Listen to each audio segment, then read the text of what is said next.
Welcome to another RHOA recap right here on the Housewives News Network. No commentary, just the stories. I'm Taylor J, your host. Now, don't forget to follow me on social media. Even though we like to give you the facts here, on my social media, my Twitter specifically, is where you can see some of my opinions, especially when the episodes are on. I like to live tweet when the show is playing using the RHOA hashtag and just communicating with you guys, going back and forth with some of my favorite mutuals. So definitely be sure to follow me there. And then don't forget to subscribe to the channel, like this video, and leave your comments below, especially your thoughts and your commentary about this week's episode and all of the other episodes. And if you've missed out on my previous recaps, be sure to check those out. I'll be sure to link those below. So we're on episode 5 of season 15, and the title of this episode is Drama for Your Mama. And of course, when you hear mama, you think Mama Joyce. And she definitely has something to do with that. We're going to get into that a little later. But the biggest talkers from the night include two things.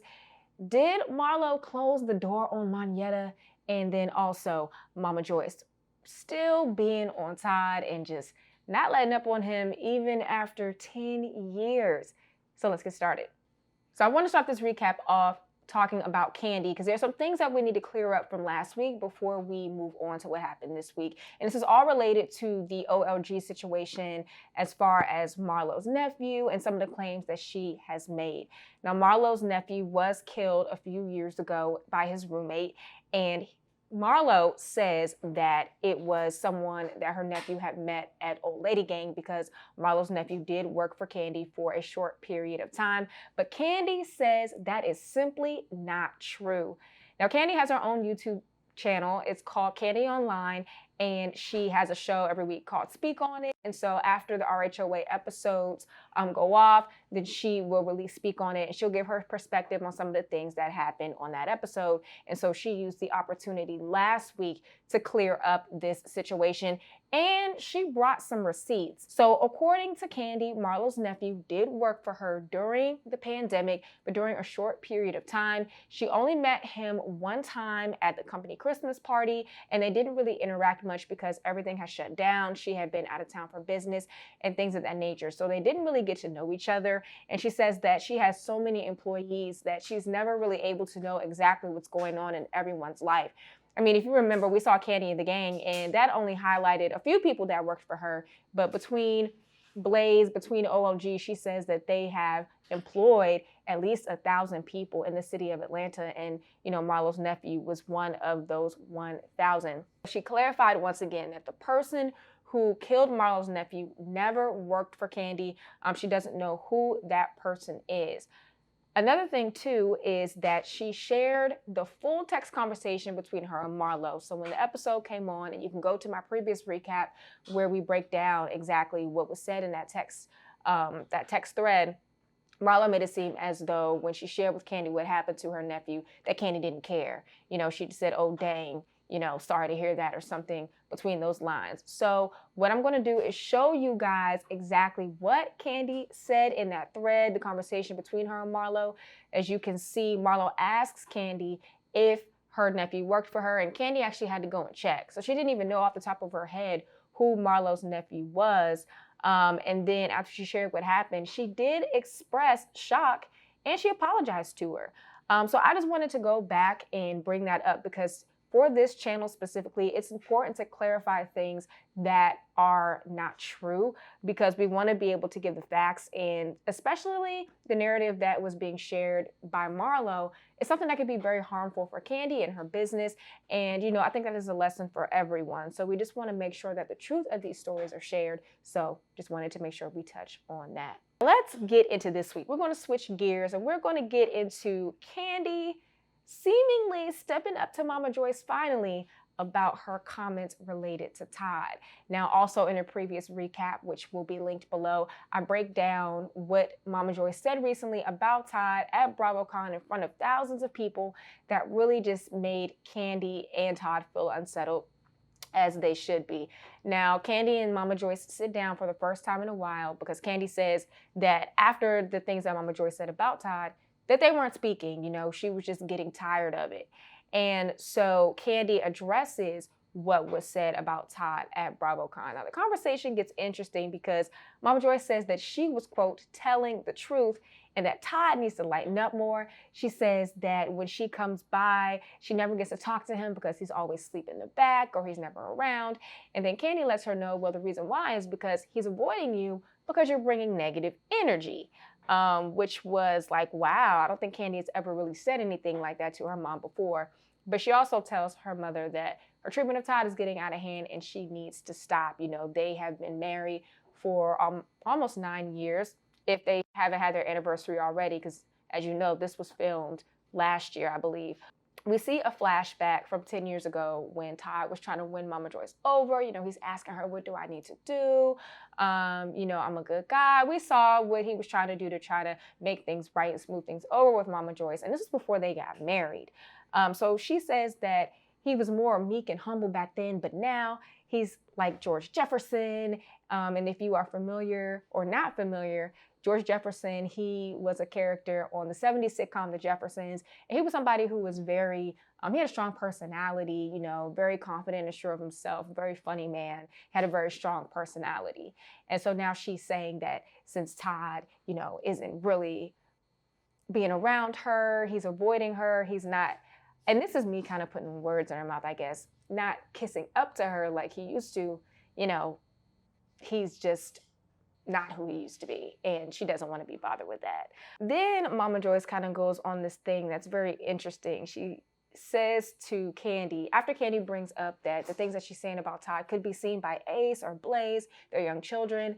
Kayla, who is Todd's older daughter, has seen these things. She actually saw the BravoCon comments and brought them to Todd's attention, and those bothered her. So Candy's like, you know, if you love your grandchildren, then, you know, why are you saying these things? These things can hurt them. So then Mama Joyce goes on and says, well, Todd needs to be teaching Ace how to take out the trash, and he's not doing things that a man should do. So then Kandi goes and says to her, and this kind of, I think, gagged Mama Joyce a little bit. She says, well, what are you and your man like? Then Mama Joyce goes on to say, if I get one, then Kandi cuts her off and she says, exactly, now leave mine alone. So it seems like Kandi is just not playing anymore when it comes to Mama Joyce's treatment of Todd. She does suggest that they go to therapy in order to try to make things, you know, go better within their family dynamic, and Mama Joyce agrees to go. Do you think that Mama Joyce will ever be nice to Todd? We thought when Todd's mother passed away some years back that things would change, and it seemed like it did a little bit, but as we see, Mama Joyce is back to her old ways when it comes to Todd Tucker.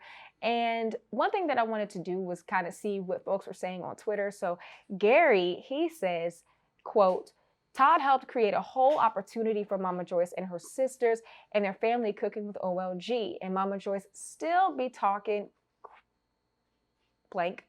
That's crazy AF.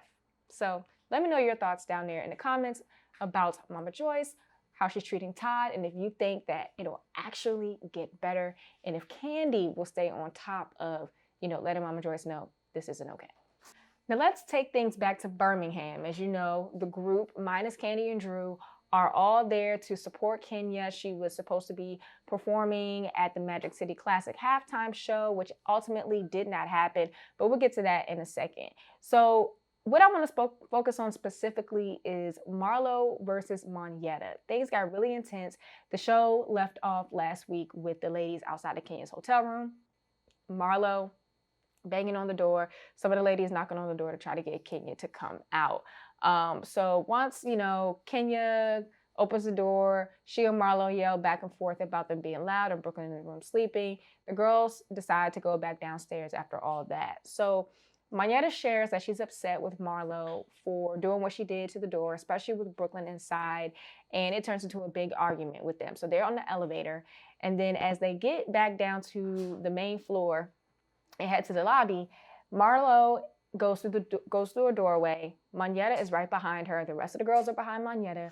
And then as they walk through the doorway, Marlo pushes the door shut on Monyetta. But here's the crazy part. So Marlo, Sheree, and Courtney swear that it did not happen that way. And they say the door was just heavy and it just happened to close on Monyetta. So, or as Sheree says, I think the door just failed. what we're going to do is pull up some images right here so you can see exactly how it went down. Pay attention to your screen. Let me know what you think. Let's look at this together. Now, the producers also ran the tapes back a couple of times, and I mean, the tapes don't lie. It does look like a slam. I did also pull from Twitter. Super Saiyan Rose says, regardless of the door being heavy or not, Marlo slammed that MF on Monyetta. And I think a lot of people probably agree with that. But tell me what you think. Did Marlo slam the door on Monyetta? Was it really heavy? Was it an oversight? Do you think the ladies were just covering for her, or what? Let me know down below. So Marlo ends up hugging it out with Monyetta the next day, but she's still standing by the fact that the door was heavy and that she didn't actually slam it on her. And then she said that she also doesn't remember banging on Kenya's door either because she was drinking that night. So whatever Marlo says is whatever Marlo believes. But again, let me know what you think down in the comments. Lastly, we're going to turn to Miss Kenya Moore. Now, before we get into her hosting skills and how she treated a couple of the ladies, she did end up going to the hospital from the hotel in Birmingham because she wasn't feeling well. She was running a high fever, and she also said that she was not able to breathe. So the ambulance had to come and take her to run some tests on her, but she did end up being okay in the end. So we're very happy about that. Now, before this, though, after the banging on the door incident, she and Monyetta were talking on the phone. When the ladies got back down to the lobby, Monyetta called her. And in that conversation, that's when Kenya said that anyone that's not a part of her core group of friends can go home. And her core group of friends, as we know it on the show right now, is Kandi, Monyetta, and Sheree. Yeah, Kandi, Monyetta, and Sheree. So that leaves SANYA, Courtney, and Marlo. And so SANYA tries to reason with Kenya. She gets on the phone. SANYA had mentioned, she has work in the morning, so she was going to leave Birmingham, drive 4 hours back to Atlanta, do what she had to do for work, then drive 4 hours back to Birmingham to support Kenya the next day. Now, the ladies didn't know that she was going to be doing a halftime show at that point, but they just wanted to be there, because she was supposed to be in a parade. So SANYA tells Kenya, it would have been nice to know what was going on during the trip.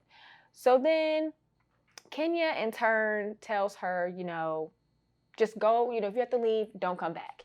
Because SANYA had mentioned, hey, I got to do these 4 hours on the road, like what's going on. So she was like, yeah, SANYA, don't come back. And so SANYA was like, okay, cool, I won't. And she goes upstairs and she grabs her bags and she decides that she's going to leave. So then when she comes back down, Kenya's still on the phone. And then SANYA starts to say how she feels again to Kenya. And then Kenya asks, who's speaking? Like, who's this? Like, she didn't know who she was talking to. It came off very shady, to which SANYA got upset about that. She's like, oh, so now you don't know my voice. It was a bit of a thing. And many of you on Twitter looked at Kenya as being dismissive, especially in that moment. So this tweet from Andre Drew said, call a spade a spade. She was dismissive, especially to SANYA. But given the way everyone was acting, I would have told them to go home too. Kenya shouldn't host any more trips because she does too much, yet too little. And the producers threw a little shade too by calling it Kenya's ultimate worst girls trip. Now, we've seen in the past that when Kenya is in charge of things, it can be tense. A couple of examples, the ladies on the boat of Lake Lanier in season 8, she ended up kicking Shamia off the boat, or trying to kick Shamia off the boat. I can't remember if Shamia actually was put off, but Kenya did threaten to kick her off that boat. And then in season 10, the ladies went down to Texas to help do some houses with Habitat for Humanity during Hurricane Harvey. And it's funny, all these things kind of deal with Shamia. Shamia was coming to help as well. She called Kenya to ask for directions, and Kenya was like very short with her, very dismissive with her. So we do see this pattern, and a lot of the viewers are not having it. I mean, people were calling Kenya out left and right on Twitter. So let me know what you think about her behavior and her hosting skills down below. So that is this week's recap. Again, the episode Real Housewives of Atlanta, Season 15, Episode 5, Drama for Your Mama. Again, let me know what your thoughts are down in the comments about this episode. There have been some complaints about this season so far. The ratings weren't too great last week, but it was also a holiday, so you got to keep that in mind. But we have a long way to go before the season is over. We're not even halfway through yet. So hopefully we can have a little bit more patience with the ladies. Next week looks like it's going to be explosive. We're seeing Kandi get activated, especially toward Marlo. So, you know, just sit back, relax, and try to enjoy the season. And don't forget, again, to like, comment, and subscribe. Definitely leave your thoughts below. Share the video with a friend. And don't forget to come back next week for the Housewives News Network. I'm your host, Taylor J.